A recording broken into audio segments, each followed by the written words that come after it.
सदियों से कहा जाता रहा है कि गधे को चाहे जितनी बार साबुन से नहला दीजिए वह गधा ही रहेगा, घोड़ा नहीं बन जाएगा। लेकिन बॉलीवुड के धृतराष्ट्रों को यह बात समझ में कहाँ आने वाली। चौंके नहीं, हम गधे या घोड़े की कोई कहानी नहीं सुनाने जा रहे हैं या महाभारत से जुड़ी कोई कहानी भी नहीं सुनाने जा रहे हैं, बल्कि अनिल शर्मा निर्देशित फिल्म बनवास देखने के बाद हमें दिमाग में जो बात सबसे पहले आई, हमने सोचा कि वह आपको पहले बता दी जाए, जिससे आपको हमारी फिल्म बनवास की रिव्यू के साथ ही यह समझना ज़्यादा आसान हो जाएगा कि फिल्म बनवास देखने के लिए आपको अपना समय व पैसा खर्च करना चाहिए या नहीं करना चाहिए। चलिए अब बात वनवास पर सीधे कर ली जाए। बच्चों द्वारा अपने माता पिता की उपेक्षा करना, उन्हें उनके हाल पर एकाकी छोड़ देना, पिता की संपत्ति को उनके मौत से पहले ही हड़पने के लिए साजिश रचने से लेकर पारिवारिक विघटन पर बी आर चोपड़ा की बागबान के अलावा स्वर्ग सहित सैकड़ों सफलतम फिल्में बन चुकी हैं, जिन्हें आप सभी ने काफ़ी पसंद भी किया है। तभी तो हुकूमत, गदर एक प्रेम कथा और गदर 2 जैसी एक्शन प्रधान फिल्मों के सर्जक अनिल शर्मा इस बार पारिवारिक फिल्म के नाम पर वनवास लेकर आए हैं, जो कि आज 20 दिसंबर को सिनेमाघर में पहुंच चुकी हैं। वनवास में ऐसा कुछ भी नहीं है जिसे आप देखना चाहें या जिससे आप वाकिफ नहीं हैं, बल्कि अतीत की फिल्मों के मुकाबले वनवास काफ़ी कमज़ोर, दयनीय व नीरस फिल्म है। इस फिल्म को देखते वक्त सर दर्द होना लाजमी है। यूँ भी 2 घंटे 40 मिनट की अवधि तक एक नीरस फिल्म को देखते हुए सिनेमाघर में बैठे रहना आपके लिए या हर किसी के लिए भी असंभव सा लगता है। वनवास में सिंपल सी कहानी यह है कि दीपक त्यागी के कृतज्ञ बच्चे अपने पिता को वाराणसी में मरने के लिए छोड़ देते हैं और उनका मृतक होने का प्रमाण पत्र लेकर सरकार से 40 करोड़ लेने के साथ साथ मकान बेचकर आपस में बंटवारा करने की बहुत बड़ी योजना पर काम करते हैं। लेकिन सबसे बड़ी समस्या तो फिल्म के नाम वनवास में ही है। फिल्म का नाम वनवास है, मगर फिल्म में वनवास तो कोई जाता ही नहीं है। हम फिल्म की अच्छाई या बुराई की चर्चा करें उससे पहले इसकी कहानी भी जान लीजिए। तो फिल्म बनवास की कहानी हिमाचल प्रदेश के पालमपुर स्थित खूबसूरत बंगले बिमला सदन से शुरू होती है, जिसके मालिक दीपक त्यागी इस किरदार को नाना पाटेकर ने निभाया है। ने बंगले का नाम अपनी पत्नी बिमला त्यागी के नाम पर रखा है, जो कि अब इस संसार में नहीं है। दीपक त्यागी अपने 3 बेटों, बहुओं, पोते पोतियों से भले पूरे परिवार में रहते हैं। दीपक त्यागी कभी राष्ट्रीय आपदा विभाग में कार्यरत थे और जो उनके उच्च अफसर हैं उनके माध्यम से बतलाया गया है कि आपदा विभाग में काम करते हुए जब भी पहाड़ी इलाके में दुर्घटनाएं घटती हैं तब सैकड़ों लोगों की जान अकेले बचाने में दीपक त्यागी की अहम भूमिका रही है। लेकिन अब वह नौकरी से रिटायर हो चुके हैं। बुढ़ापा उन पर हावी है, इसी के साथ वह मनोभ्रंश यानी कि डिमेंशिया नामक बीमारी से ग्रस्त हैं। तो अपना सारा समय वह अपनी मृत पत्नी बिमला, जिस किरदार को खुशबू सुंदर ने निभाया है, के बारे में सपने देखते हुए बिताते हैं। कभी कभार बहुओं से कहासुनी भी हो जाती है। पोते पोतियों को अपने दादाजी से बहुत प्यार है। दीपक त्यागी का सबसे छोटा बेटा छुटका भी उन्हें बहुत चाहता है, मगर वह आर्थिक रूप से सभी भाइयों का जो कमजोर है और उसकी पत्नी बहुत तेज तर्रार है। खैर, दीपक त्यागी के बेटे व बहू आपस में एक निर्णय लेकर उन्हें अपने साथ ले जाकर वाराणसी में गंगा नदी के तट पर छोड़कर वापस आ जाते हैं। यह कृतज्ञ लोग दीपक त्यागी के बैग में कुछ पैसे तो रख देते हैं, मगर उनकी पहचान से जुड़ा कोई कागज उनके पास नहीं छोड़ते। यहाँ तक उनकी वह दवाई भी नहीं देते जिससे खाते हुए दीपक की याददाश्त आने की संभावनाएं हैं। वाराणसी में अपने बच्चों और उनकी पत्नियों द्वारा त्याग किए जाने के बाद त्यागी अपने पूरे परिवार को खोजते हुए बनारस के गंगा घाटों पर भटकते हैं। पुलिस के पास भी मदद के लिए जाते हैं। इसी क्रम में उनकी मुलाकात चुलबुले अंदाज वाले मस्त मौला लड़के बीरू, जिस किरदार को उत्कर्ष शर्मा ने निभाया है। उत्कर्ष शर्मा इसी फिल्म के निर्देशक अनिल शर्मा के बेटे भी हैं, से होती है। वॉलंटियर के नाम पर अनाथ बीरू का काम चोरी करना व पर्यटकों को लूटना ही है। पहली मुलाकात में ही बीरू दीपक के त्यागी के बैग से नगद पैसे निकाल लेता है। त्यागी नगद पैसा निकाल लेता है और दीपक त्यागी को इसकी भनक तक नहीं लगने पाती है। अगर उधर बीरू का रोमांस एक डांसर मीना, जिस किरदार को सिमरत कौर ने निभाया है, से चल रहा है, जो कि अपनी मौसी यानी कि अश्विनी कालसेकर के साथ आती हैं। मीना के प्यार को पाने के लिए बीरू को बदलना पड़ता है और वह दीपक को उनके परिवार वालों से मिलाने का प्रण लेता है। पर समस्या यह है कि दीपक त्यागी को यह भी याद नहीं है कि वह कौन है और कहाँ से के रहने वाले हैं। पर प्रयास किया जाता है। इस प्रयास में बीरू के दोस्त मीना की मौसी व उनकी पूरी पलटन शिमला होते हुए पालमपुर तक पहुंच जाती है। पर सवाल यह है कि क्या बीरू दीपक त्यागी को उनके परिवार से मिलवा पाता है या नहीं मिलवा पाता है। इस सच को जानने के लिए तो आपको फिल्म देखना पड़ेगा और इस बीच क्या घटनाएं घटती हैं उनका भी तो लुत्फ आप लेना चाहेंगे। चलिए अब बात यह की जाए कि वनवास को देखने के लिए पैसे व समय बर्बाद करना चाहिए या नहीं। फिल्म वनवास के सह लेखक व निर्देशक अनिल शर्मा अतीत में जब भी एक्शन से इतर लीग पर फिल्में बनाई हैं तो वह हमेशा असफल ही हुए हैं। अनिल शर्मा अपनी किसी भी असफल फिल्म को याद रखना पसंद नहीं करते और करना भी नहीं चाहिए। मुझे फिल्म देखने के बाद यह एहसास हुआ कि कुछ समय बाद शायद अनिल शर्मा बतौर निर्देशक अपनी फिल्म वनवास को भी याद न रखना चाहें। फिल्म वनवास में अनिल शर्मा ने एक महत्वपूर्ण मुद्दा उठाया है।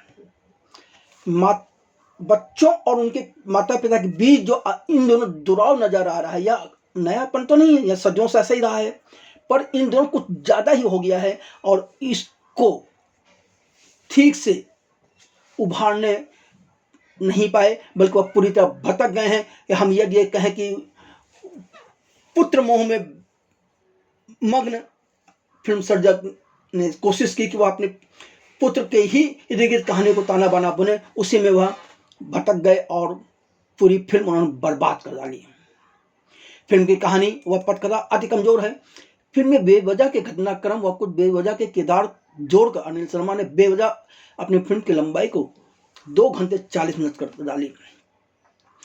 फिल्म में वकील गुप्ता के किरदार की आवश्यकता समझ से परे है। इस किरदार को राजेश शर्मा ने निभाया है। या तो कहानी में बेवजह ठूसे हुए नजर आते हैं।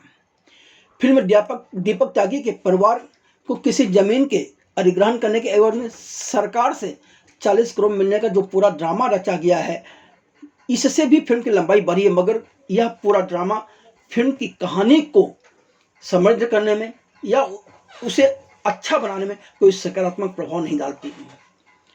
फिल्म में सिमरत कौर का किरदार मीना डांसर है या मुजरा करती है, एक कलाकार है, कुछ भी स्पष्ट नहीं होता है।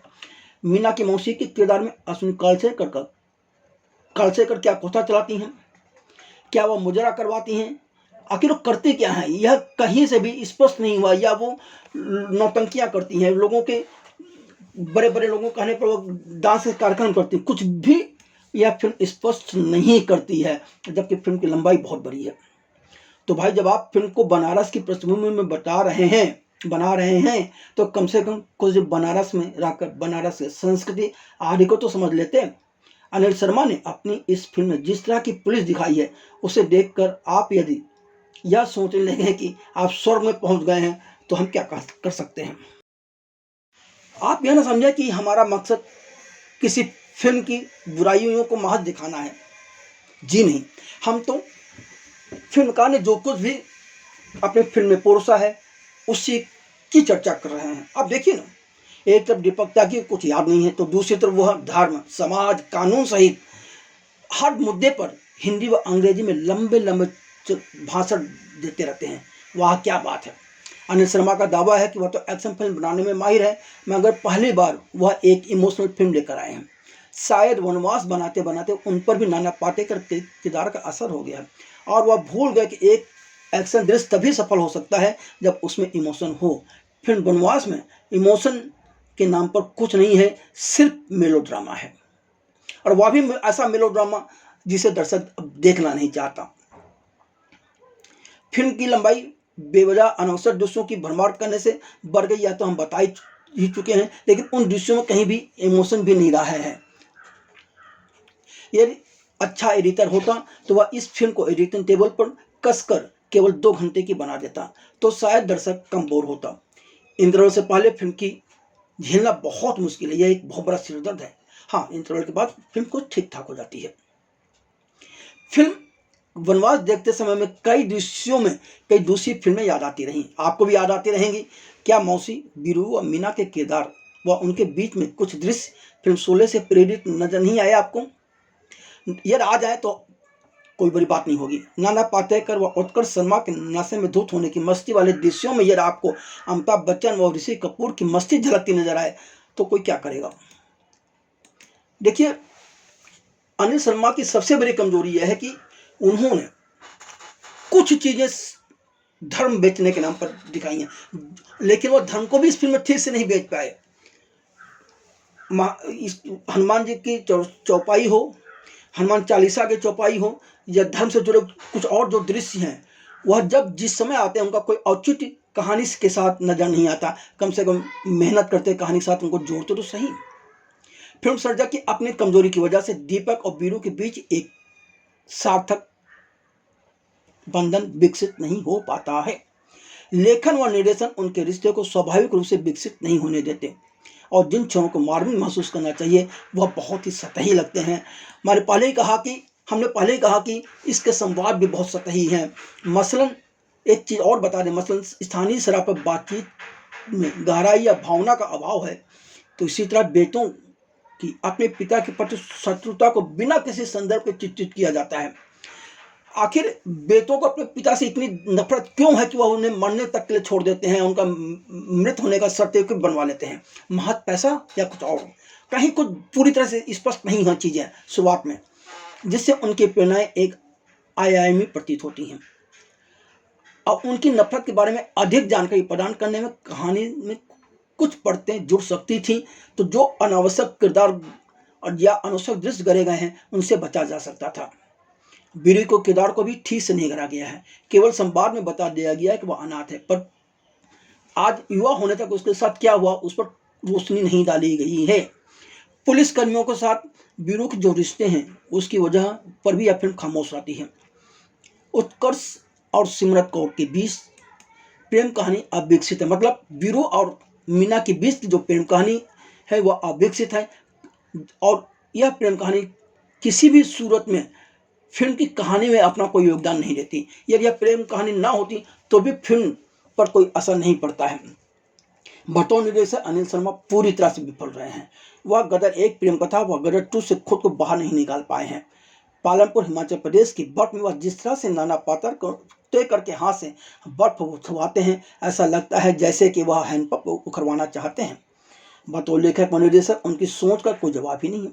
अरे भाई, जब दीपक त्यागी वापस बनारस ही जा रहे थे जहाँ वह गंगा नदी के किनारे अपना पिंडदान कर सकते थे, तब फिर हैंडपंप नहीं खुलवाया तो बर्फ से ही पालनपुर में ही दीपक त्यागी के हाथों बर्फ से उनका पिंडदान करवा दिया। कमाल की सोचते हैं अनिल शर्मा।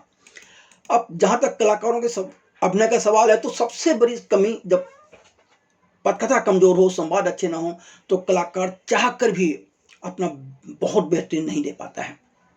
बुढ़ापे के साथ ही मनोभ्रम या यूं कहें डिमेंशिया से ग्रस्त दीपक त्यागी के किरदार में नाना पाटेकर ने अपनी तरफ से बेहतर प्रदर्शन करने की पूरी कोशिश की है।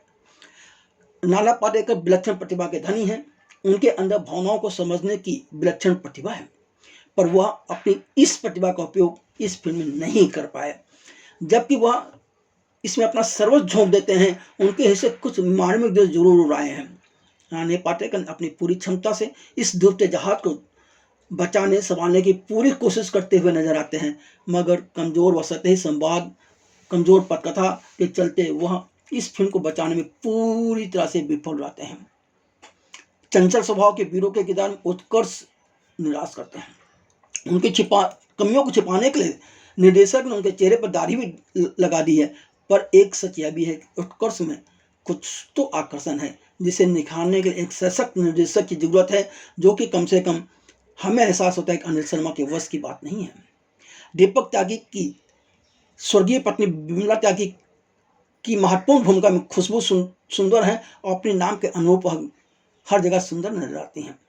दीपक को विमला के 3 बच्चे, सोमू जिसे हेमंत खेर ने निभाया है, बबलू के किरदार में केतन सिंह और छुटका के किरदार में पारितोष त्रिपाठी हैं।